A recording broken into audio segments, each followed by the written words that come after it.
Untangling the Mystery, Quantitative Adjectives versus Quantifiers. Hello there, welcome back to our Grammar Fundamentals series. Today, we're going to focus on a topic that often causes a lot of confusion: quantitative adjectives versus quantifiers. If you've ever found yourself struggling with these two, you're in the right place. Before we delve into the differences, let's refresh our understanding of what quantitative adjectives are. Quantitative adjectives are adjectives that describe the quantity, or amount, of something without giving the exact number. Words like some, any, few, many, are examples of this category. For instance, in the sentence, "I have some apples," some is a quantitative adjective describing an unspecified amount of apples. On the other hand, quantifiers are words or phrases which are used before a noun to indicate the amount or quantity. They can be used with countable or uncountable nouns.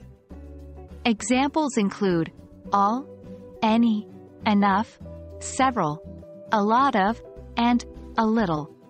For example, in the sentence, "I ate a lot of pizza," a lot of is a quantifier expressing a large quantity of pizza.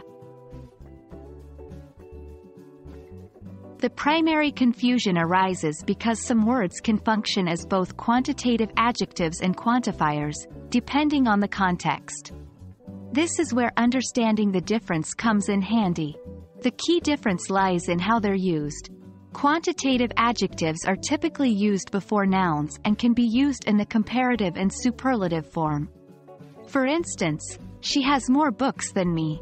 In contrast, quantifiers are used before a noun or pronoun to signify quantity but don't have comparative or superlative forms.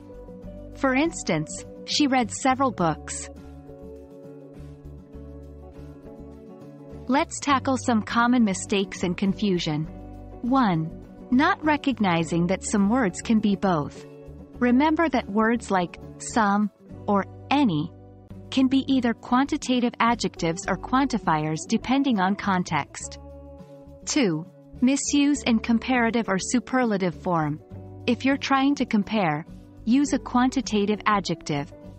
For example, it's correct to say, "I need more time," but incorrect to say, "I need several time." There you have it. That was a brief but hopefully enlightening exploration of quantitative adjectives versus quantifiers. Remember, it's all about how these words are used in a sentence. Keep practicing and soon, these tricky grammar rules will become second nature. Thanks for watching and keep learning. We'll see you in the next video where we continue to break down grammar fundamentals.